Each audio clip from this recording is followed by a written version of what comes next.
हाय सर्वांना, good morning. तुमचं सर्वांचं खूप सारं स्वागत आहे आजच्या एका नवीन ब्लॉगमध्ये. तर नवीन दिवसाची सुंदर अशी सकाळ झाली आहे. तर ते नाश्ता करण्यासाठी घेतलाय. आज नाश्त्यामध्ये पावभाजी, तर तेच पाव गरम करण्यासाठी घेतलेत. तर पहिला नाश्ता करते, त्याच्यानंतर चेंज करते आणि मग पुढचा ब्लॉग कंटिन्यू करते. तर आईने आज नाश्त्यामध्ये माझ्या आवडीची पावभाजी केली होती. जोपर्यंत मी आहे तोपर्यंत प्रत्येक दिवशी माझ्या आवडीचा काही ना काही पदार्थ होत असतो, पण व्हेजमध्येच. कारण नॉनव्हेज खात नसल्यामुळे जेवढ्या दिवस मी राहते तर तेवढ्या दिवस आई एक पदार्थ करतच असते. तर आजचा बेत होता पावभाजीचा आणि माझं असं चाललं होतं की आज घरी जायचं म्हणून सासरी. आता का तर ते पण पुढे तुम्हाला सांगेलच. तर त्या अगोदर ते नाश्त्याची तयारी करण्यासाठी घेतली होती, पाव गरम करण्यासाठी. आईची पावभाजी मला खूप जास्त आवडते. रेसिपी पूर्ण शेअर नाही करू शकले कारण आईचा जे नाश्ता वगैरे असतो तर मी उठण्या अगोदरच तयार होतो आणि तिच्या रेसिपी घ्यायच्या म्हटलं की त्यासाठी मला लवकर उठावं लागणार. आणि माहेरी आल्यानंतर लवकर उठायचं म्हटलं की खूप जास्त अंगावर येतो. एक तोच सर्वात जास्त मोठा आनंद असतो की भरपूर मनासारखं झोपता येतं, मनासारखं उठता येतं. आणि आता इथे पावभाजी तयार झाली होती. दिसत असेल पावभाजीचा कलर वगैरे किती छान आला होता. एकदम खायला पण तेवढीच टेस्टी होती. इथे मी डिशमध्ये वाढून घेतली. त्याच्यानंतर कांदा, थोडीशी कोथिंबीर आणि थोडंसं लिंबू पिळून घेतलं. लिंबू मला काही फारसं आवडत नाही, शक्यतो मी घ्यायचं टाळतेच कारण त्याची पूर्णपणे टेस्ट बिघडून जाते आणि फक्त आंबट हा फ्लेवर लागतो. तर त्यामुळे थोडंसंच घेतलं. नाश्ता करायला बसली आहे, बाहेर येऊन बसले. आतमध्ये ते पाव गरम केलेला एकदम वास सर्व असं गमगमाट सुटलाय आणि मला बिलकुल तो वास आवडत नाही. तर मस्त मोकळ्या हवेवरती नाश्ता करायला बसली आहे. तर या सर्वांनी नाश्ता करायला पावभाजी आजचा स्पेशल. कारण आजचा दिवस शेवट असं चाललंय घरी जायचं म्हणून. आता बस झालं, कंटाळा आला. थोडं कामामध्ये मन रमलं की बाकीच्या पण सर्व गोष्टी विसरून जातं माणूस. तर त्याच्यासाठी तर नाश्ता करते आणि त्यानंतर पुढे ब्लॉग कंटिन्यू करते. नाश्ता झाला आणि नंतर लक्षात आलं की मेहंदी आणायला सांगितली होती तर ती लावून घेते. तर मेहंदी म्हणाल तर निशा मेहंदी लावते ब्राऊन कलरची. ह्याचा मला जो इफेक्ट आहे तर खूप छान जाणवला. आता इफेक्ट म्हणसाल तर मी कधी कधी त्यांना म्हणते सुद्धा की जेव्हा मी 7वी 8वीला होते तेव्हा माझे जे केस होते पूर्णपणे व्हाईट झाले होते. म्हणजे जेवढे ब्लॅक तेवढेच व्हाईट झाले होते. त्यानंतर मी ही मेहंदी लावायला सुरुवात केली. तर आत्ता माझी अशी परिस्थिती की एकसुद्धा केक्स माझा व्हाईट नाही. तर मी त्यांना असं म्हटल्यानंतर ते म्हणतात मेहंदीचं वगैरे काही नसेल, कदाचित तुझ्या खाण्यापिण्यामध्ये चांगले पदार्थ आल्यामुळे तुझी कमतरता जी आहे तर ती भरून निघली असेल आणि त्यामुळे तुझे केस आता ब्लॅक होत गेले असेल. आता माहीत नाही, पण मी निशाच मेहंदी म्हणाल कारण की त्याच्यानंतरच हा मला इफेक्ट जाणवला होता. तर आता इथे मिक्स करण्यासाठी घेतली होती. मला कुठल्याही प्रकारचा साईड इफेक्ट नाही, म्हणजे केस गळतही नाही, वाढतही नाही. म्हणजे आहेत तसे मजबूत आहेत, शॉर्टच आहेत, पण व्यवस्थित असे केसांची गळती वगैरे फारशी होत नाही. तर लावण्या अगोदर एक 15 ते 20 मिनिट फक्त मिक्स करून ठेवते आणि त्याच्यानंतर आईकडनं केसांना व्यवस्थित लावून घेतली. केसांना मेहंदी झाली आहे लावून, एक 15 मिनिटं ठेवते, 15-20 मिनिटं आणि मग धुवून टाकते. आता किती वाजले? 5 वाजलेत. किती उशीर झाला. आरवीच्या जेवण झोपून याच्यामध्ये टाईम झाला. तर आता मेहंदी लावून घेते. आज थोडासा टाईम स्वतःसाठी. अरे तू तर उठली की, उठून आली. मला वाटलं झोपली बाबू तू. रांगाला माकेल. इकडे बघ, इकडे बघ. सिम्बी पण आली, सिम्बी पण आली आरवीची. श्रीकांतीला सिमरन म्हणतो. कुठे चालली? डायरेक्ट सायलेंट होऊन आली झोपेतून. थोडा तिचा मूड फ्रेश करते आणि मग हेअर वॉश करते. काय झाले? झोप झाली का? हा ठीक का? परशील इकडे सर. अगं माझे आरवी केस कसे झालेत? तू रुसली का बाबू? क्रीम गोले, क्रीम गोले. तू रुसली का? बाबांनी खाऊन आणला तर? अरे क्रीम गोल आणले ती बघ. मग बाबांची कट्टी कर, बाबांना कट्टी कर. आरवी वातावरण एकदम शांत होतं. या टाइमला जरा बरं वाटतं. कामं वगैरे थांबतात. बम अजून इथेच आहे.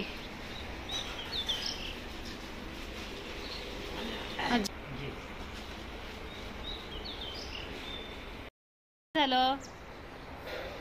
काय झालं तुला? अगं अशी लोळू नको का आरवी.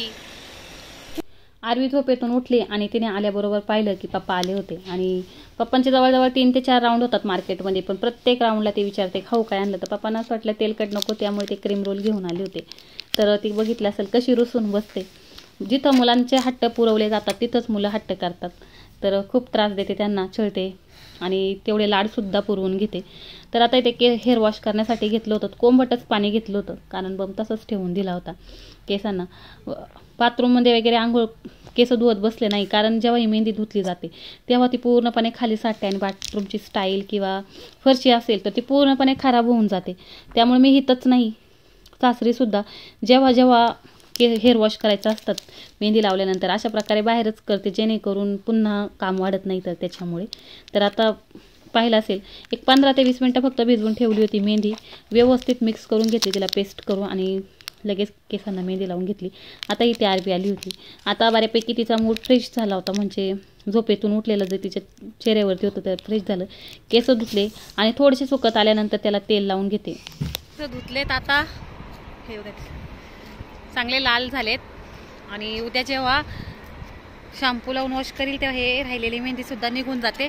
पहिल्याच दिवशी नाही शॅम्पू वापरत, कारण मग व्यवस्थित कलर चढत नाही. तर त्याच्यासाठी संध्याकाळी तेल लावून झोपायचं, मग झालं. इथे बघा पप्पांचं काम चाललंय, मिरच्या चिरेठ काढण्याची बऱ्यापैकी. तेवढे झाले काढून पप्पा? तिकडे देठ काढून झाले. तिथे बापरे, आरवी आली ना वरती, खूप भीती वाटते. पळायचं नाही इकडे तिकडे. इथं ही कणी भिजायला टाकली खारोड्या बनवण्यासाठी. 2 दिवस पहिलं ठेवली होती भिजायला, हां, आणि मग आज वाळायला टाकली पाण्यातून काढून. तर बघा हवे शेजारी कसला आवाज येतोय. वातावरण किती छान झाले दाखव. हां, असा व्ह्यू दिसतो सर्व इथून. हा हायवे गेलाय.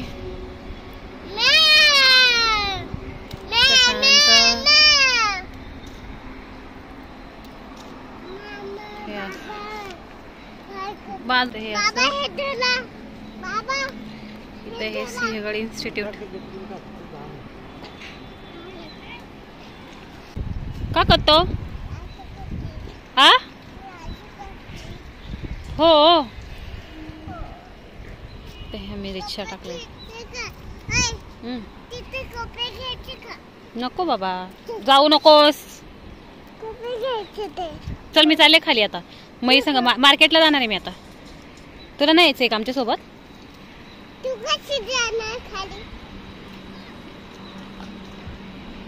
उचून नेऊ तुला. हॅलो कर. हॅलो हॅलो हाय, असं हात नाही केला तू हॅलो म्हणाय. हो ओके. आवाज सगळ्या ठिकाणी. मस्त वातावरण झालंय, थंड हवा सुटली, छान वाटतंय, फ्रेश वाटतंय एकदम. हो थंडी आहे, थंडी आहे. आरवीवरती आली का खूप भीती वाटते. आरवी कशी म्हणते हॅलो? आरवी छान दिसते का? विचार की. तिला छान म्हटलं, खूप छान वाटत. वाव, पक्ष्यांना बाय म्हणते. ते चालले त्यांच्या मम्माकडं घरी.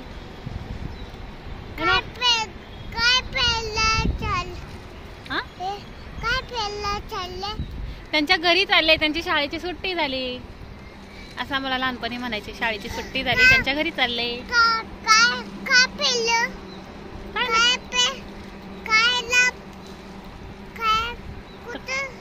ते त्यांच्या मम्माकडं घरी चालले, त्यांच्या शाळेची सुट्टी झाली, मग ते चालले भाऊ. तू कशा मम्माकडे येते? तशी असते, त्यांच्या मम्माकडे चालले,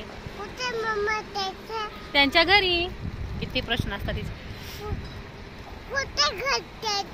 तिकडे तर तिकडे मोठे झाडं दिसतात ना डोंगरामध्ये, बघ तिकडे, तिथं त्यांचे मम्मा आणि त्यांचं घर. आता तू चल तुझ्या मम्मा सोबत.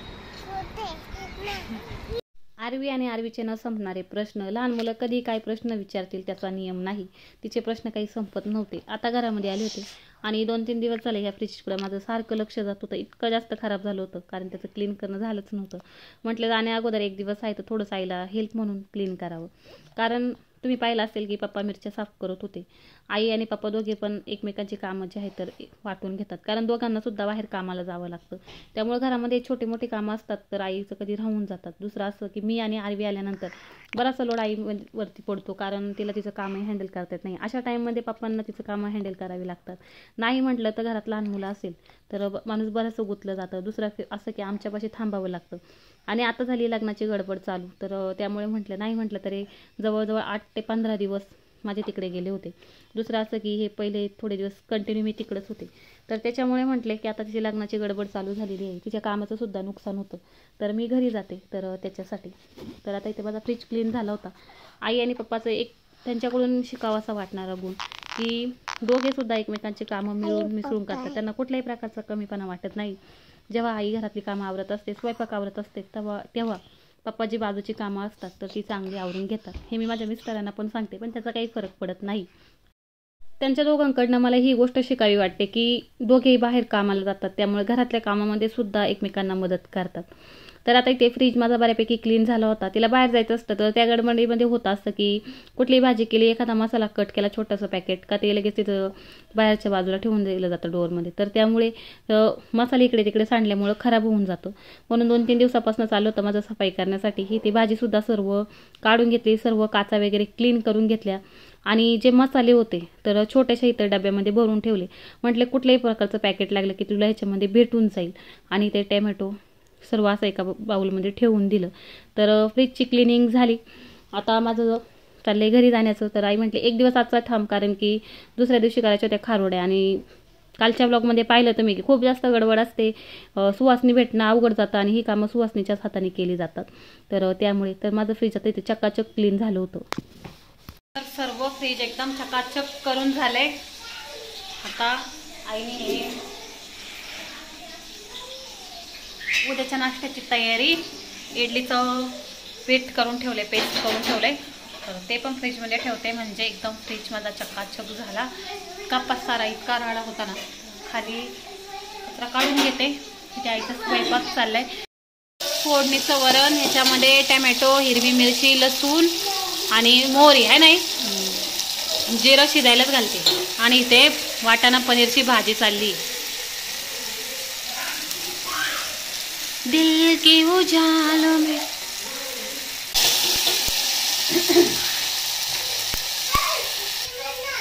कुकरमध्ये भरपूर डाळ अशी शिजवून घेतली आहे. त्यामध्ये जिरे, हे काय डाळ फोडणीला देण्याची व्हिडिओ घेत होते, तेवढे तिथे मयुरी आली होती साडी वेअर करून. ती ट्राय करत होती की ज्या पद्धतीने जी सावर साडी आहे ती नंबर करून घातली जाते, तर ती तोपर्यंत इथे आईची डाळ घालून झाली होती. आईने मी डाळ शिजत असताना जिरं घालते, डायरेक्ट फोडणीला देत नाही. आणि मी सुद्धा तीच प्रोसेस फॉलो करते. झाली तयार, भाजी झाली तयार. तर माझा पसारा पडलाय. इथे मयुरीचं चाललंय साडी. मोबाईलवर बघा ना साडी कसं जमते, सोपी असते अगं ती साडी वेअर करण्यासाठी. तर तेव्हा मला एवढा टाइम नसेल, नाही तर सोपी असते. बरोबर आली ती बरं मयुरी, तशीच असते, एवढं काय अवघड नाही. आपली सहावार साडी असते त्यापेक्षा पण सोपी. मग आरवीला तुला कर ना बघू, आरवीला पण चाललंय डोक्यामध्ये बघू. तरी ते मयुरीचं चाललं होतं साडीची प्रॅक्टिस व्यवस्थित येते का जमती का, तर हे पाहण्यासाठी म्हटले थांब मी तुला बघते ट्राय करून मला जमतंय का म्हणून. कारण त्यावेळेस असं झालेलं आहे की आपल्यालाच आवडता नव्हतं. पार्लरमध्ये चाललंय की पार्लरवालीकडनं पण करायचं, पण म्हटले की स्वतः आपल्याला येत असेल तर आपण कॉन्फिडन्सली करू शकतो ऐन मुवमेंटला. तर त्याच्यामुळे तर आता इथे पहिला मी कचरा काढून घेतला. सर्व नको असलेली एक टॅमॅटो राहिलेला, एक खराब झालेलं वांग, त्याच्यामुळे काय होतं खराब होऊन जातं. तर इथे दिसत असेल नको असलेले एक राहिलेलं सर्व भाजी मी टाकून दिली, क्लीन केलं. आणि आता म्हटले मयुरीला साडी मी पण ट्राय करून पाहते. आणि ह्यावेळी श्रीकांतच्या लग्नामध्ये तर ठरवलं आहे कुठल्याही प्रकारचं पार्लरमध्ये जाऊन मेकअप करायचा नाही. कारण मागच्या वेळेस दिराच्या लग्नामध्ये पाहिलं आणि अल्बमसुद्धा आलेला आहे. तर त्या अल्बममध्ये जे माझे फोटो आहेत तर त्याच्यामध्ये मी स्वतःला ओळखूनसुद्धा येत नाही, पूर्णपणे चेंजच झालेली. तर त्यामुळे ह्यावेळेस ठरवलं आहे की नो पार्लर, जो जमेल तसा घरगुतीच मेकअप करायचा, जो मला माझ्या पद्धतीने जमेल तसा. आपल्याला एक कम्फर्टेबल पण वाटलं पाहिजे, नुसतं करायचं म्हणून करायचं नाही. तर हेच तर मयुरीसुद्धा त्याच कन्फ्युजनमध्ये काहीतरी वेगळंच नको व्हायला. तर त्याच्यासाठी इथे मी साडी वेअर करण्यासाठी घेतली होती. जी दुसरी साडी होती ती खूप छोटी होती, म्हणजे व्यवस्थित बसत नव्हती. पण इथे आरवी काही साडी आम्हाला आमचं काम पूर्ण करून देत नव्हती, सारखी साडी खेचत होती, त्यामुळे खूप जास्त हसायला येत होती. आणि इथे पप्पांची चालली होती आता दिवाबत्ती. तर मी पाहत होते कशा पद्धतीने जमेल की नाही जमेल. तसं सोपं आहे, पण तेवढ्या वेळामध्ये आपल्याला टाईम मॅनेज आणि हँडल झाला पाहिजे. कारण की असं होतं की लग्नाच्या टाईममध्ये खूप घाई गडबड सर्व असतं आणि प्रत्येकाचं आवरायचं असतं, त्यामुळे पॉसिबल होत नाही. त्यामुळे मी डायरेक्ट जबाबदारी घेऊ शकत नाही की त्या टाईमला मी तुला तयार करेल वगैरे असं. तर प्रत्येकाचंच असे. तर साडीचं थोडीशी प्रॅक्टिस केली आणि आता इथे केसांना तेल लावण्यासाठी घेतलं होतं. जे नॉर्मल तेल असतं तर ते दुसऱ्या दिवशी केस जेव्हा धुवायचे असतात तर आदल्या दिवशीच तेल लावून ठेवते, जेणेकरून मऊ राहतात. मग आठवडाभर म्हणजे जोपर्यंत नेक्स्ट टाईम हेअर वॉश करत नाही तर तोपर्यंत तेल वगैरे लावलं जात नाही. मला जास्त तेल आवडत नाही, तर त्याच्यामुळे धुण्या अगोदरच आणि छान वाटतं.